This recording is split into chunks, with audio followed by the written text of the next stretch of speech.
Hola, ¿qué tal? Bienvenidos.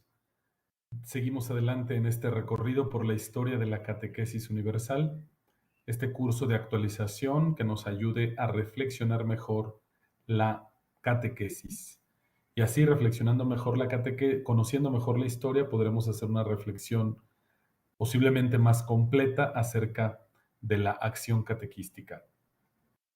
Vamos pues, después de haber recorrido la época apostólica, la catequesis en la patrística, como tercer momento la catequesis en la Edad Media y luego la catequesis en la época moderna, sobre todo con el catecismo desde el siglo XVI al siglo XX, vamos ahora a entrar en lo que sería el movimiento catequístico o movimiento catequético. Y estamos así un poco en la catequesis durante la edad contemporánea. Vamos a comenzar con una oración ofreciendo a Dios nuestros esfuerzos por una mejor catequesis, por una mejor educación en la fe de las nuevas generaciones de cristianos. Vamos pues a revisar esta oración. Decimos todos juntos en el nombre del Padre y del Hijo y del Espíritu Santo. Amén. Toma mis manos, hazlas acogedoras. Toma mi corazón, hazlo ardiente. Toma mis pies, hazlos incansables. Toma mis ojos, hazlos transparentes. Toma mis horas grises, hazlas novedad. Toma mis cansancios, hazlos tuyos. Toma mis veredas, hazlas tu camino. Toma mis mentiras, hazlas verdad. Toma mis muertes, hazlas vida. Toma mi pobreza, hazla tu riqueza.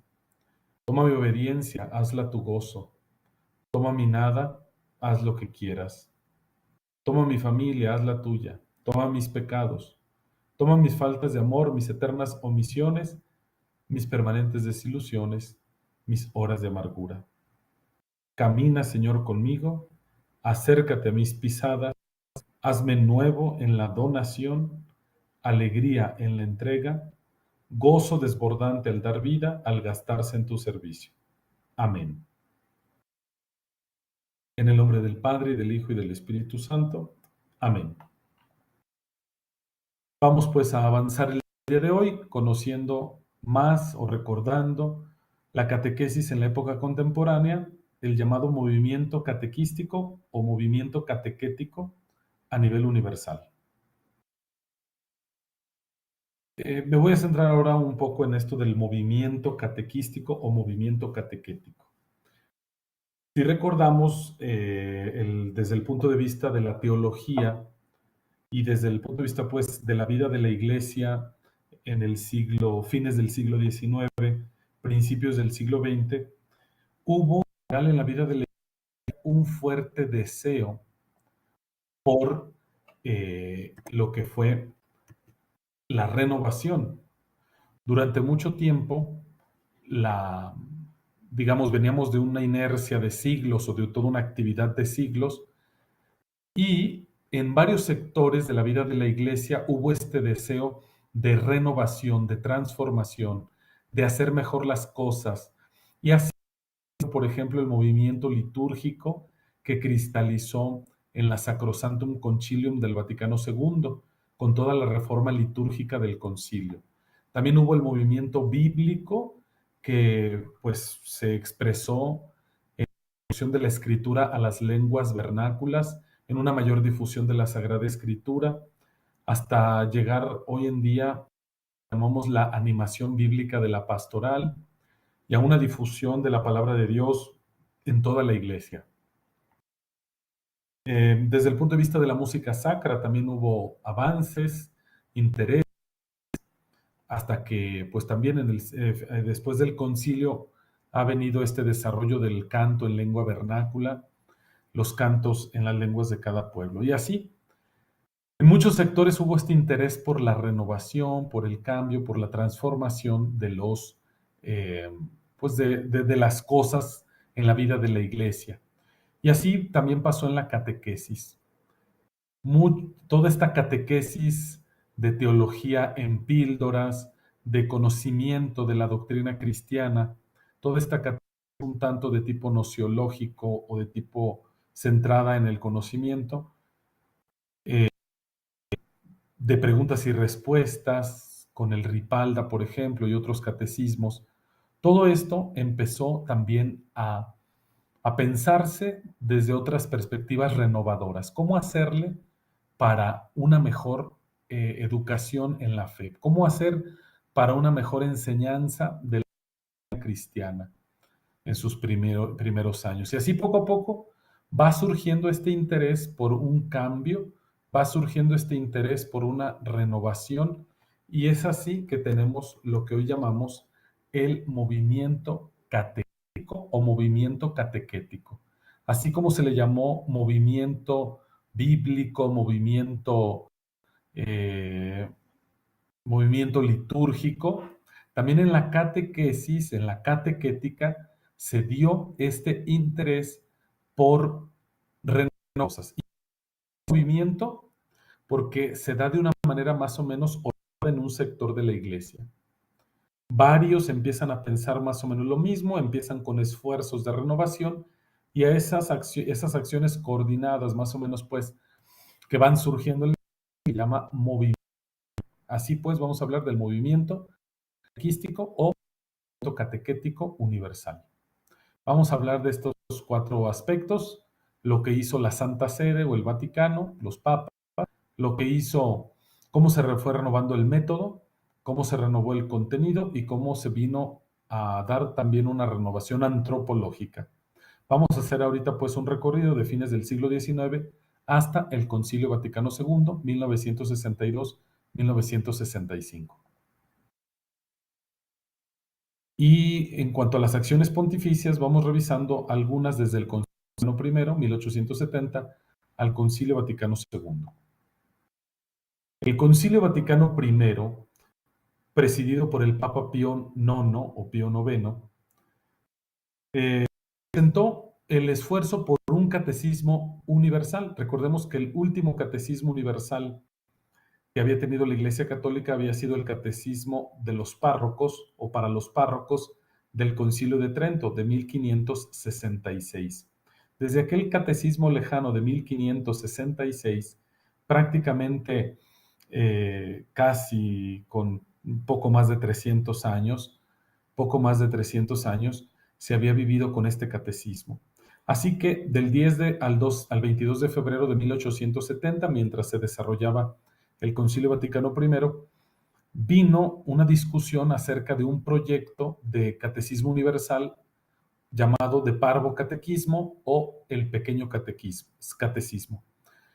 Se discutió, se vino un nuevo esquema porque se logró discutir, enriquecer la propuesta, y se discutió luego entre abril y mayo del mismo año, llegándose a establecer que cada obispo podía luego hacer una traducción del texto del nuevo catecismo para sus diócesis. La tarea de compilar y publicar este pequeño catecismo para toda la Iglesia se confió a la Santa Sede, pero a causa de la suspensión del concilio el 20 de octubre de 1870, en que entran tropas del general Garibaldi, Giuseppe Garibaldi, a tomar Roma y así unificar Italia, esta guerra civil italiana que llega a la ciudad del Papa, a Roma, va a ocasionar que el concilio se... Y esto, la suspensión del concilio, traerá como consecuencia que ni la Constitución, donde se decreta este nuevo catecismo, sea promulgada, y por lo tanto el catecismo no se realizó. Así que aquellos esfuerzos por renovar las cosas con un nuevo catecismo no se dieron. El Papa Pío X, por su cuenta, publicará una grande encíclica sobre la catequesis, sobre la enseñanza de la doctrina cristiana, que es como se le llamará a la acción catequística en estos tiempos, enseñanza de la doctrina cristiana. Papa Pío X va a escribir en 1905 esta grande encíclica Verbo Nimis. Allí va a promover pues, la enseñanza catequística, como vamos a ver a continuación. Allí en esta encíclica del 15 de abril de 1905, el Papa dice que la ignorancia de la religión es la causa de los males del mundo. Y vean cómo esta tesis del Papa Pío X permanece hasta nuestros días. Para muchos de nosotros, una interpretación así rápida de las cosas nos dice que las cosas de hoy están así porque no conocemos el Evangelio, porque no conocemos sobre la fe cristiana y hay algo de razón, pero sí es importante que no hagamos una interpretación tan unilateral y tan simple en un mundo tan complejo. Pero bueno, en su tiempo, hace poco más de 100 años, la encíclica Cherbonimis sí llegaba a decir esto: la ignorancia de la religión es la causa de todos los males de nuestro tiempo. Por lo tanto, conocer la religión va a ayudar a iluminar el intelecto y a guiar y estimular la voluntad de cada ser humano. Es deber de los párrocos y de todos los que tienen el deber de cura de almas o de cuidado de las personas la enseñanza de la religión.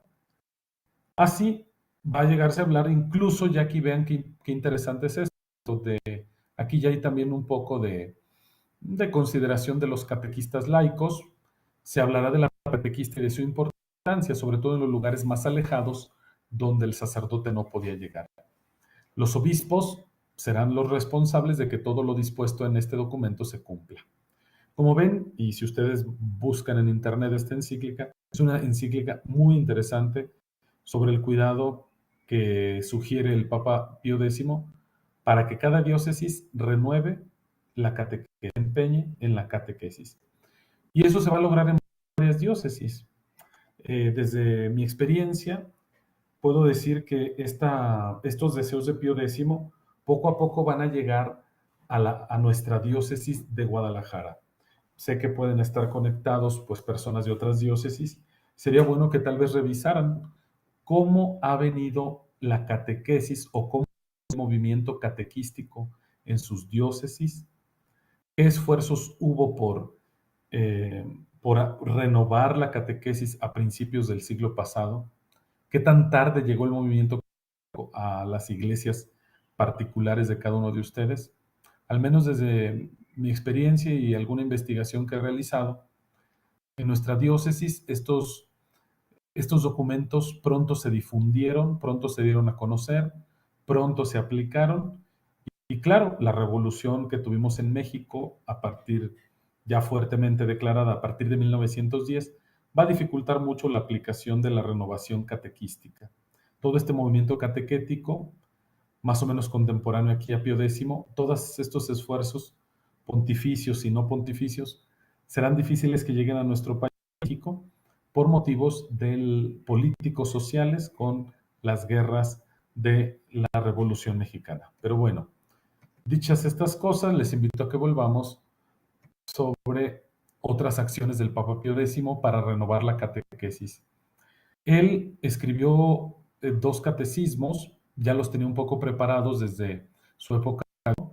¿Y qué es lo que va a hacer? Pues los va a sugerir, los va a difundir, pero no como catecismos oficiales. Se recomendarán en la iglesia, pero no serán catecismos oficiales.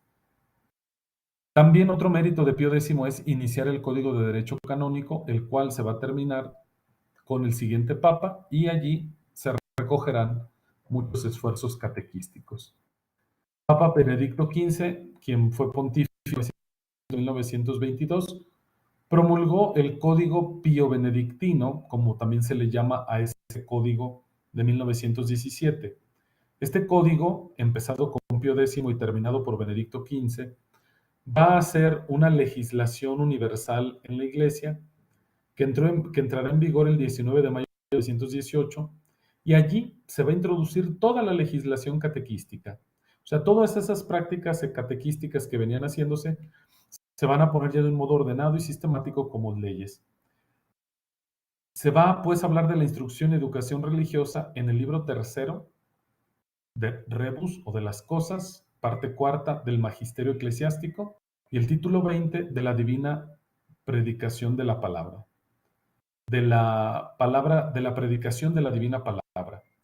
Y allí en el capítulo 1 va a hablar de la catequética. Vean cómo la catequesis aquí está relacionada desde así de su fundamento teológico, la catequesis está relacionada con la predicación de la palabra divina. Vean cómo hay esta asociación entre predicación de la palabra de Dios y catequesis. Y vean que la catequesis para estas fechas también no siempre es anuncio de la palabra, sino anuncio de cosas teológicas, de verdades de fe teológicas, pero no de la palabra divina, digamos, entendida como la Sagrada Escritura. Pero bueno, al menos vean la estructura del Código de Derecho Canónico del 17. Pues aquí también el esfuerzo de este Papa por ordenar la catequesis a nivel universal, sobre todo en un tiempo donde el pensamiento comunista, el pensamiento socialista se estaba extendiendo por Europa y provocó, bueno, que hubiera de nuevo esta preocupación, este interés por mejorar la enseñanza de la doctrina cristiana, todos estos errores de las ideologías. El Papa Pío XI será quien escriba un decreto también muy importante, el decreto Provido Sane Concilio, del 12 de enero de 1935. En este documento, eh, un error de las fechas, una disculpa por el error aquí, estoy viendo la diapositiva. El decreto Provido Sane Concilio es un documento de la Sagrada Congregación del Concilio bajo el pontificado de Pío XI. Y este decreto, ¿qué es lo que nos va a traer? Nos va a traer una fuerte, un fuerte interés por lo que cada diócesis, este documento es muy importante, el Provido Sane Concilio, porque va a promover que en toda la iglesia exista una oficina encargada de la catequesis, lo que hoy son los, el oficio catequístico diocesano o lo que serían, o le llaman en sus diócesis, en sus iglesias particulares. O sea, una oficina que de cada diócesis, cada del, del, de la catequesis, precisamente es un aporte de este tiempo. En este tiempo, la Provido Sane Concilio va a promover que en cada diócesis haya una oficina encargada de la catequesis. Y esto tiene una trascendencia muy grande porque va a ayudar a una mejor organización. Y por otro lado, también el Provido Sane Concilio va a promover que haya escuelas para catequistas, que la formación de los catequistas en el mundo sea mejor, que haya informes al Vaticano acerca de cómo va la catequesis en el mundo. Como ven, hay un esfuerzo del Vaticano por mejorar la catequesis en estos tiempos. De Pío XII no voy a decir mucho porque es la época de la Segunda Guerra Mundial y hay otro tipo de situaciones en las que se ocupó el Papa y el Vaticano en los años terribles de la Segunda Guerra Mundial, de la posguerra. Pero todos estos documentos, como Provido Sane Concilio, el Código de Derecho de 1917, la encíclica Chervonimis de Pío X del 1905, estos documentos van a permanecer influyendo en la catequesis durante los siguientes años. De tal manera que por su lado, el Vaticano hará este esfuerzo por impulsar y renovar por impulsar la catequesis. Porque propiamente la renovación de la catequesis no es que vaya a venir tanto desde la jerarquía. Más bien la jerarquía se va a empeñar en promover la catequesis como estaba o difundir o que se haga más la catequesis, pero como estaba, por decirlo así de modo general. Vamos a pasar ahora a 3 renovaciones que vinieron dentro de este movimiento catequético universal o movimiento catequístico universal. La primera, de finales del siglo XIX, es la renovación del método. Recordemos que hasta que con Trento se desarrolló un método memorístico en las preguntas y respuestas. Pues justamente en Alemania, en la región de Baviera y también un poco en Austria, se fue desarrollando una catequesis que tuviera en cuenta el método psicológico o método de Múnich. Un grupo de sacerdotes alemanes de esta región bávara en Alemania, un grupo de sacerdotes van a fundar un grupo de catequetas o de personas, de sacerdotes sobre todo, pues, que van a reflexionar la catequesis, sobre todo desde esta perspectiva, asumiendo los avances de la psicología y la pedagogía y tratando de introducir todas estas teorías y todos estos elementos educativos al mundo de la catequesis. En este contexto se va a, por ejemplo, introducir en el método de Múnich una catequesis que los llamados grados formales. Estos grados formales, si nos vamos a las teorías educativas, se refieren a pasos o grados o maneras a través de las cuales se da el conocimiento. Los pasos o grados a través de los cuales se da el conocimiento en las personas. Estos conocimientos, el conocimiento se da según los grados formales en estos 5 pasos. Una preparación del nuevo conocimiento que se va a exponer, de alguna manera preparar al oyente o al interlocutor, luego una presentación o exposición del nuevo contenido, se enuncia o se menciona, se presenta el contenido, luego se explica, se profundiza, luego se trata de repetir en una manera sintética o recapitular lo que se ha visto y se le trata de buscar una aplicación para que quede todavía más claro ese nuevo conocimiento. Estos formales de preparación, presentación o exposición, explicación, síntesis o recapitulación y la aplicación, esto se va a tratar de aplicar a la catequesis. ¿Y qué va a resultar de este? Pues que a partir y a partir de este grupo de sacerdotes y de todos los esfuerzos que hacen los alemanes, va a venir poco a poco esta idea de renovar el método, es decir, la forma de hacer la catequesis o la exposición de la doctrina cristiana.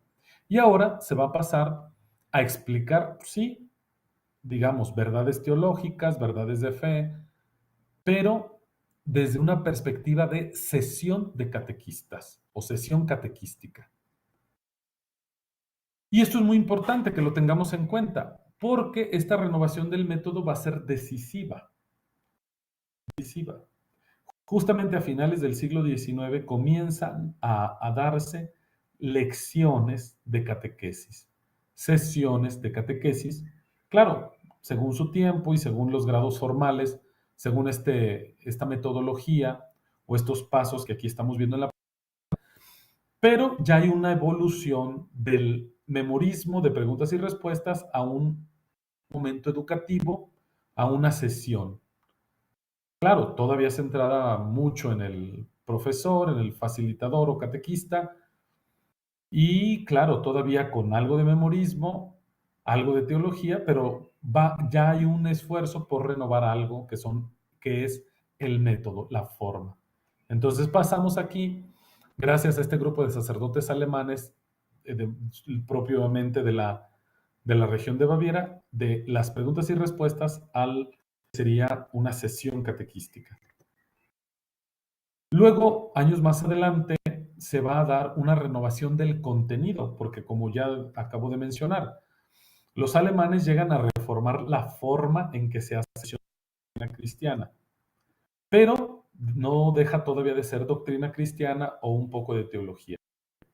¿Qué es lo que va a darse después? Pues se va a dar una renovación del contenido. Y esto lo va a llamar la reforma querigmática. Y es que de la atención a la forma en la que se enseñaba la doctrina cristiana, se va a pasar a una atención a los contenidos por transmitir en la catequesis. Se va a desarrollar sobre todo a partir de la década de los años 30 del siglo XX la Facultad Teológica en la Facultad de Teología de la Universidad de Innsbruck en Austria. Allí con la teología querigmática se va a dar un cambio en cuanto a los contenidos de la catequesis. Repensar los contenidos de la catequesis va a tener su origen en esta teología querigmática o también llamada teología de la predicación o teología del anuncio. El padre de la teología querigmática es Joseph Andreas Jungmann, que precisamente está sepultado también en esta iglesia que aparece en la pantalla, que es la iglesia de los jesuitas en Innsbruck, en Austria. Allí, como profesor de esta facultad, fue también allí sepultado el profesor Jungmann, que vivió de 1808 a 1975. Él, sacerdote diocesano, entró luego a la Compañía de Jesús o los jesuitas, fue docente universitario de liturgia, de materias pastorales, sobre todo pedagogía y catequética. También fue experto en el Concilio Vaticano II y murió en el 75. Tenemos algunas de sus obras: Missarum Solemnia, de liturgia, Handing on the Faith, Manual de Catequistas o Manual para Catequistas, de Joseph Andreas Jungmann, Catechèses, otra traducción al francés, Objetivos y Métodos de la Enseñanza de la Religión, también de Jungmann, como aquí acabamos de ver. Y luego la Misa del Rito Romano, o sus orígenes y su desarrollo, Joseph Andreas Jungmann. Como ven, un escritor muy prolífico, entre otras obras, y muy importante para la reforma catequística en cuanto a los contenidos. ¿Cuál es la propuesta de la teología querigmática? Pues volver a las fuentes, retorno a las fuentes, cosa que se dio en otros movimientos teológicos y movimientos preconciliares. Se quería volver a las fuentes. ¿A las fuentes de qué? A las fuentes donde estaba el cristianismo, que es sobre todo la Biblia, la liturgia, los textos de los padres. Este esfuerzo de volver a las fuentes, este retorno a las fuentes bíblicas, litúrgicas, patrísticas, es un esfuerzo generalizado durante toda la primera mitad del siglo XX, hasta que no llegue el Concilio Vaticano II. Este volver a las fuentes nos propone, por lo tanto, volver al Evangelio, volver al querigma, volver a todo eso que en un principio se anunció. En su obra manifiesto más importante de 1936, La predicación a la luz del Evangelio, afirma que la predicación en la Iglesia Católica ha perdido su fuerza de buena noticia, que trae alegría al hombre. El cristianismo se ha vuelto más bien de costumbre minimalista, donde se da una concepción individualista y antropocéntrica de la fe. Todo esto por una predicación cargada de conceptos teológicos que exige pues un volver a la identidad misma de la predicación, que es el Evangelio, la buena. Vean cómo esta teología querigmática es la que está influyendo también en nosotros, sobre todo a partir del 2013 con Papa Francisco. Si ustedes están atentos a leer Evangelii Gaudium o el nuevo Directorio para la Catequesis, tenemos en esta teología querigmática de los años 30 del siglo pasado, tenemos un volver de esta teología, sobre todo porque hoy se nos pide ir otra vez a lo esencial del Evangelio, ir a lo más al corazón del mensaje de Cristo.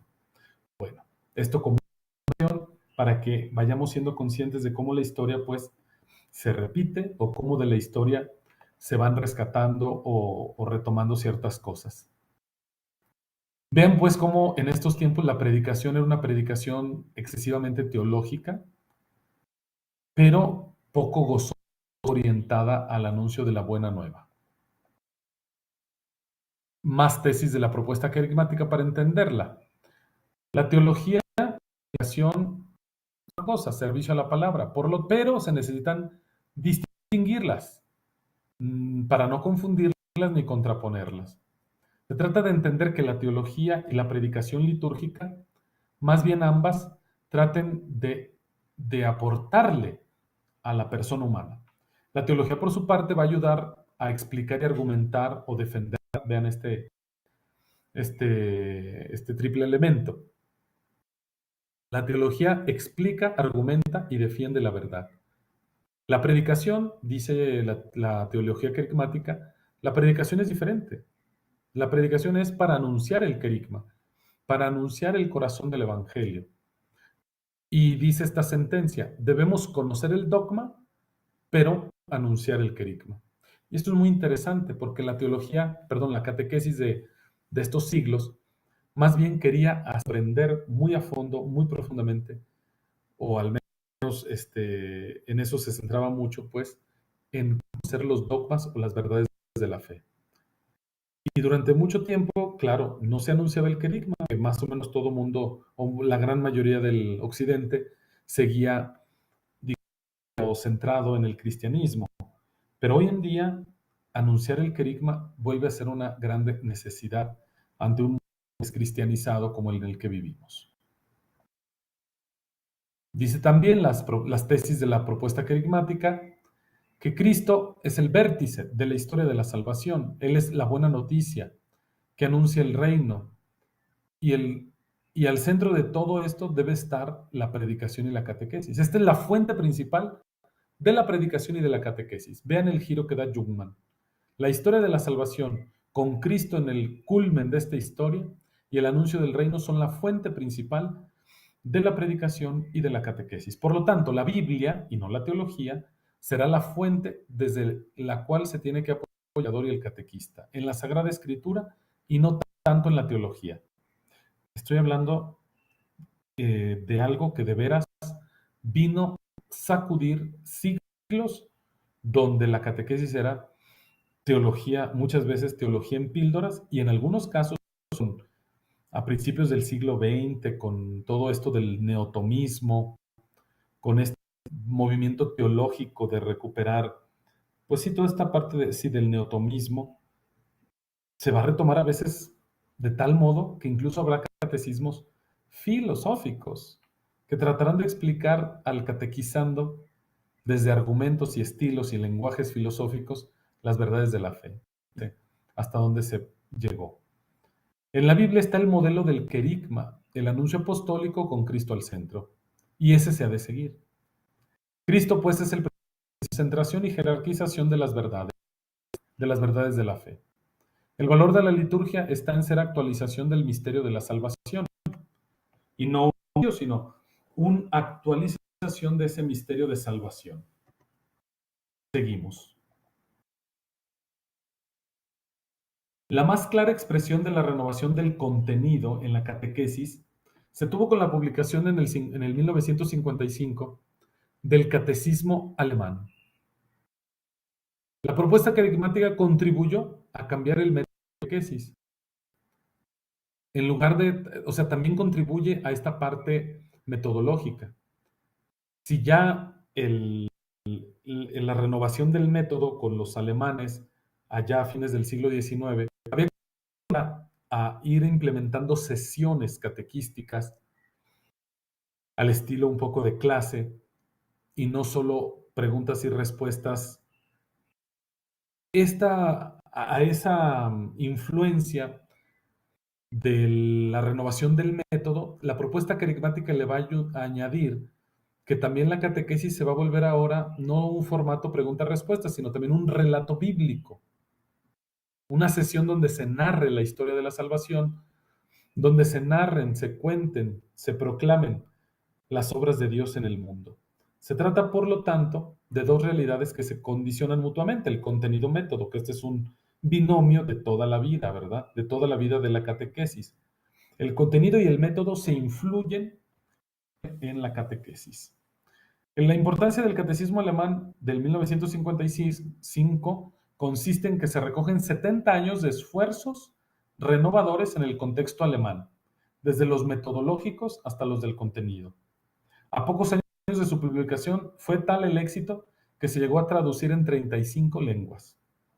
Vean el éxito del catecismo alemán. La renovación del método y la renovación del contenido van a promover un catecismo muy bueno que se difunda en el mundo. Y esto también pasa hoy. Los buenos catecismos, los buenos libros de catequesis o materiales catequísticos se difunden con facilidad. Con el catecismo alemán se superan decididamente el catecismo de preguntas y respuestas, porque este será el primer texto oficial que se presenta en lecciones desarrolladas, dejando las preguntas y respuestas para un breve espacio al final de la lección.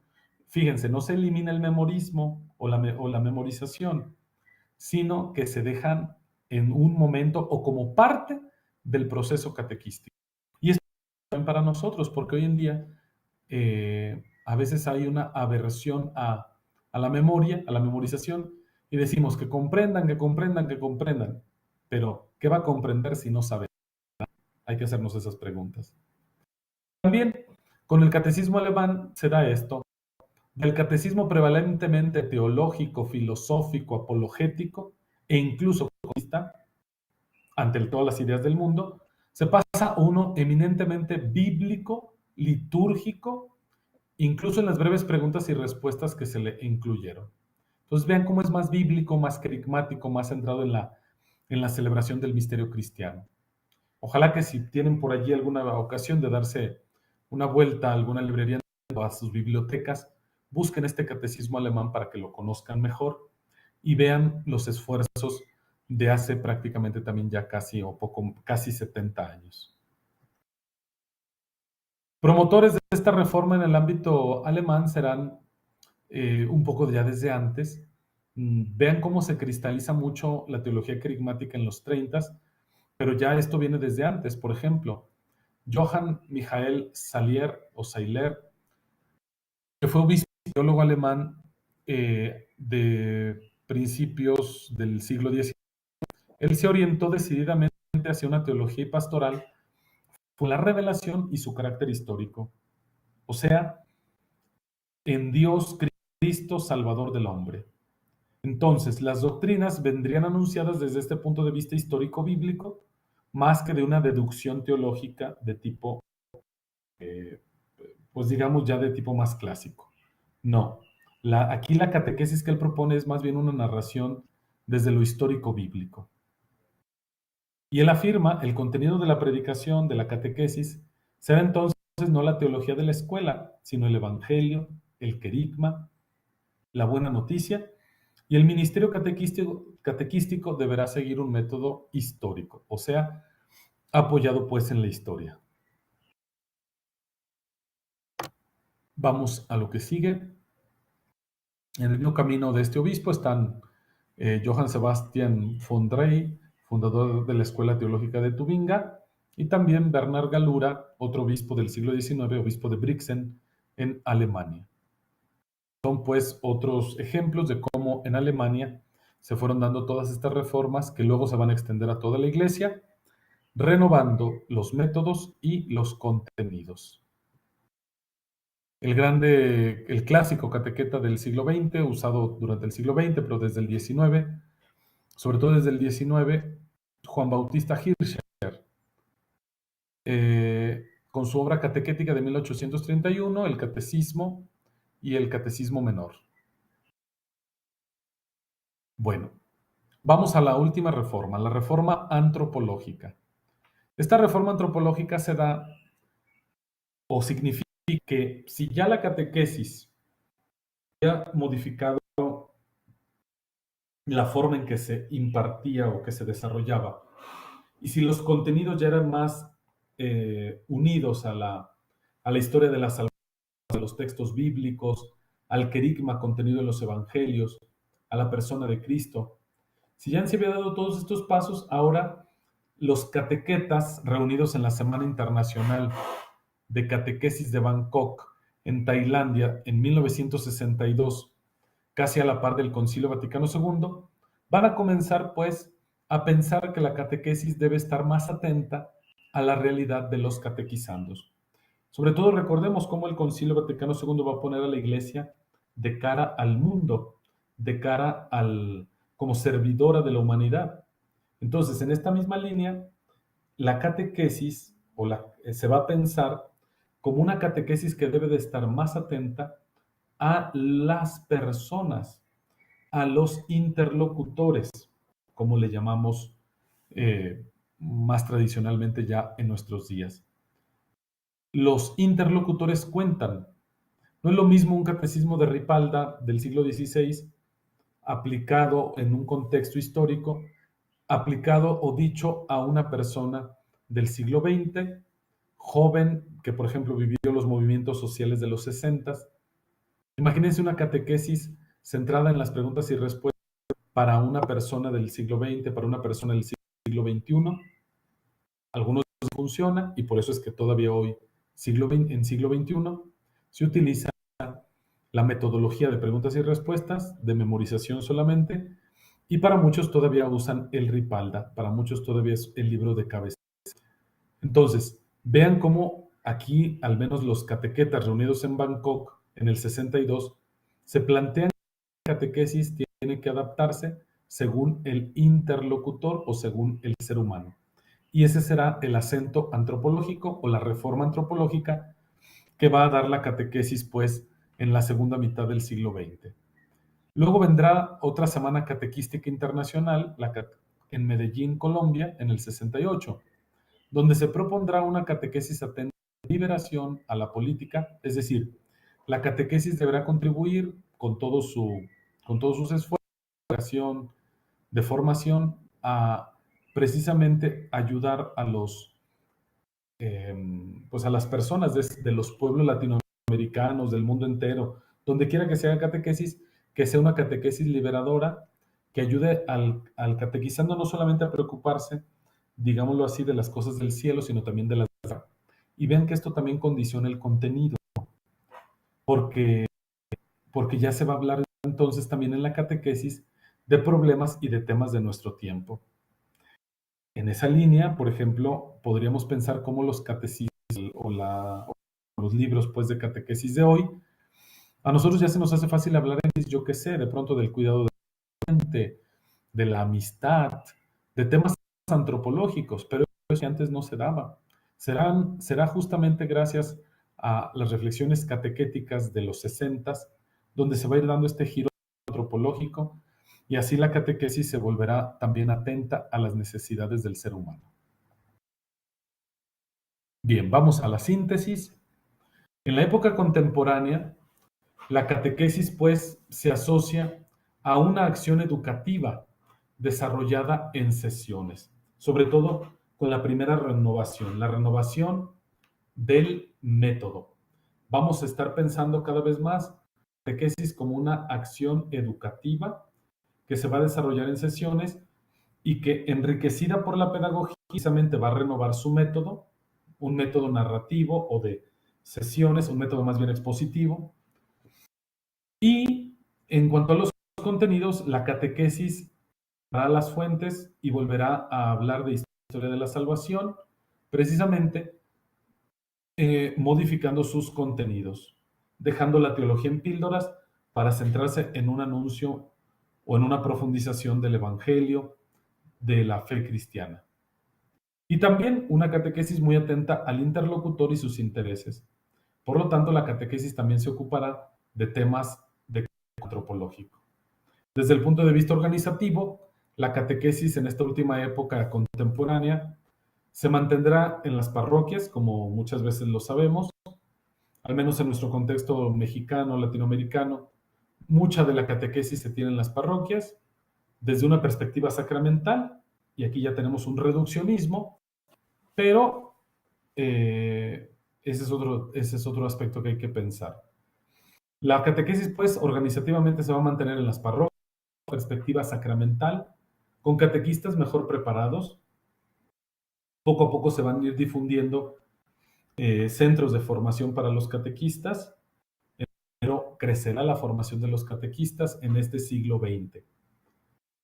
Con catequistas mejor preparados y con catecismos también poco a poco que van saliendo del carácter teológico.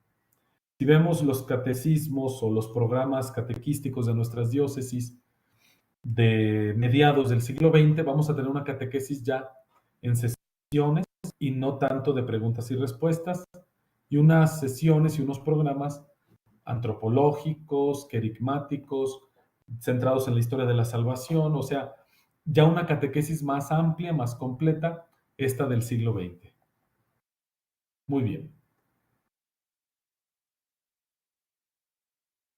Les invito pues a que sigan participando en los foros de cada sesión, de tal manera que sigamos la reflexión, porque como ven, hemos hecho un recorrido muy interesante, muy y una visión muy general, pero es importante que nos vaya quedando claro las etapas. Las voy a repetir porque la siguiente sesión nos vamos a centrar en del Concilio Vaticano II a nuestros días. Pero hasta 1962, ¿qué hay detrás? La época apostólica o del Nuevo Testamento, la época patrística. Luego tenemos la Edad Media, la Edad Moderna o del Catecismo, y luego tenemos la Edad Contemporánea o de las grandes renovaciones, el movimiento catequístico, movimiento catequético. 5 grandes etapas desde el siglo I hasta 1962. Lo siguiente será, pues, revisar cómo todo este movimiento catequístico o movimiento catequético va a llegar a expresarse en el Concilio Vaticano II y después del mismo Concilio Vaticano. Vamos pues agradeciendo a Dios por este repaso, por este viaje en la historia que hemos podido hacer y sobre todo pues que este recorrido nos refresque los conocimientos y nos ayude a cómo hacerle para la catequesis en nuestros días y sobre todo aprendiendo de la historia que es maestra de la vida. En una catequesis post pandemia, ¿cómo nos orientará la historia? Ojalá que vayamos haciéndonos estas preguntas y reflexionando. Que estén muy bien.